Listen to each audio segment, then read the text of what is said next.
जीवन की षष्ठ तरंग में, जैसा कि जीवन की षष्ठ तरंग में विभिन्न प्रकार के स्रोतों से आजीविका का चलना और भाग्योदय के क्रम में शत्रु द्वारा धन और सुख की प्राप्ति।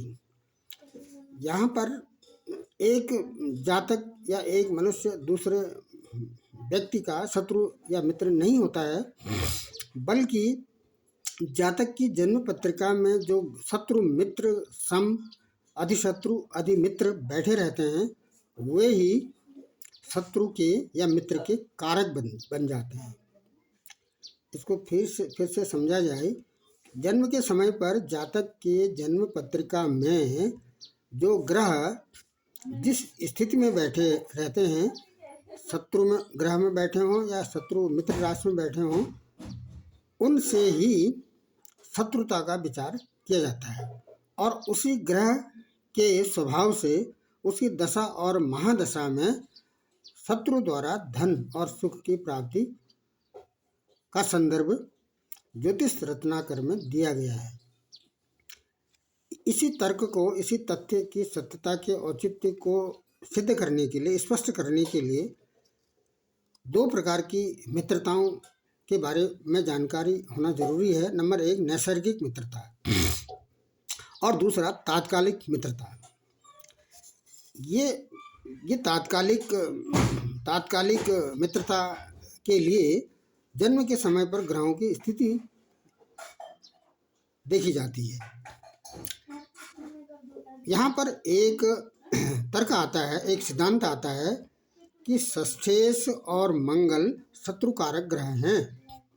षष्ठेश और मंगल शत्रुकारक ग्रह हैं, एक सिद्धांत। दूसरा सिद्धांत है, षष्ठेश यदि नवमेश का शत्रु हो।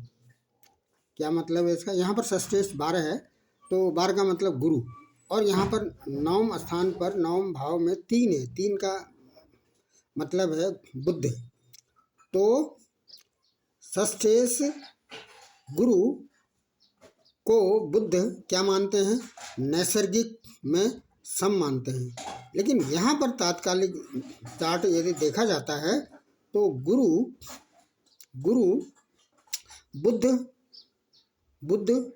गुरु के शत्रु हैं, या गुरु को बुध शत्रु मानते हैं। तात्कालिक चार्ट को यदि इस तरह से देखा जाए, इस चार्ट में यदि हम ग्रहों की मित्र या शत्रु को देखना स्पष्ट करते हैं, तो यहाँ पर ये जो षष्ठेश हैं ये गुरु बनते हैं और ये नवमेश बनते हैं बुध। तो षष्ठेश को बुध क्या मानते हैं? नैसर्गिक रूप से यदि हम नैसर्गिक चार्ट को तैयार कर लेते हैं तो ये बुध की जो 6 नंबर की राशि है वह मूल त्रिकोण राशि है। तो यहीं से यदि प्रारंभ करते हैं, जो ग्रह यहाँ पर नहीं आए हैं वो शत्रु हो जाएंगे, या जो एक बार आए हैं वो सम हो जाएगा। तो यहाँ पर गुरु एक बार आए हैं तो ये सम हो जाएंगे। यहाँ पर केवल गुरु से मतलब है, गुरु और बुध के बारे में जानना है। तो नैसर्गिक रूप से बुध गुरु को सम मानते हैं, और ये जो तात्कालिक चार्ट है, जन्म के समय पर जो ग्रहों की स्थिति है, वहाँ पर बुध गुरु और बुध की क्या स्थिति है? बुध यहाँ पर है, कहाँ पर है? ये न तो 12 में है, न 11 में है, और न ही 10 में, ये 9 में है। तो ये स्पष्ट रूप से गुरु बुध के शत्रु हो गए। जब सम और शत्रु की स्थिति आती है, नैसर्गिक में सम हो और तात्कालिक में शत्रु हो, तो वो शत्रु की श्रेणी में आ जाता है। तो इस जन्म पत्रिका में गुरु को बुध शत्रु मानते हैं, ये स्पष्ट हो गया। तात्कालिक नैसर्गिक में सम है और तात्कालिक में शत्रु हैं, तो सम और शत्रु को शत्रु ही इसमें लिया जाएगा। अब इसका क्या प्रेडिक्शन किया जाएगा? क्या इसका प्रेडिक्शन होगा? यदि षष्ठेश 9वें भाव में बैठा है, गुरु 9वें स्थान पर बैठा है और किसकी राशि में बैठा है? बुध की राशि में बैठा है, और ये इसका शत्रु भी है। गुरु बुध का शत्रु है, लेकिन वो बुध की ही राशि में बैठा है, तो इसको शत्रु से धन और सुख की प्राप्ति होगी, एक प्रेडिक्शन। दूसरा यदि सिक्स्थ लॉर्ड और नाइन्थ लॉर्ड का शत्रु हो और वो कहाँ बैठा हो? 9th हाउस में बैठा हो, तो ये तो स्पष्ट हो गया है। दूसरा सिद्धांत इसका बनता है, कैसे इसको शत्रु से धन की प्राप्ति होगी। यहाँ पर जो षष्ठेश बनते हैं वो गुरु बनते हैं। गुरु की द्वितीय पर दृष्टि होनी चाहिए। यहाँ पर द्वितीय क्या है? ये द्वितीय यहाँ पर बनते हैं मंगल। कहाँ बैठे हैं? इस स्थान पर बैठे हैं। लेकिन यह नवांश चार्ट में अपनी मूल त्रिकोण राशि में चले गए हैं,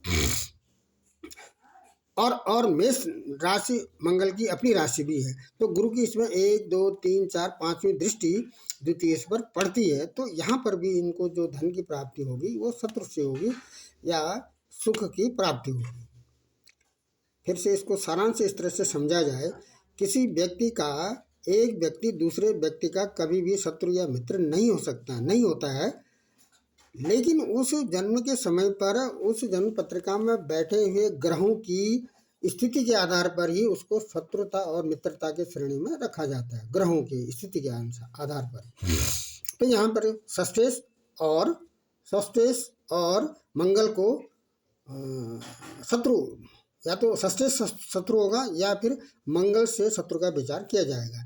तो इन तीनों के आपस में षष्ठेश है या नवमेश है या द्वितीयेश है, इनके बीच में अगर यदि कोई संबंध बनता है तो अवश्य ही इस जातक को शत्रु से धन की प्राप्ति होने का अनुमान लगाया जा सकता है।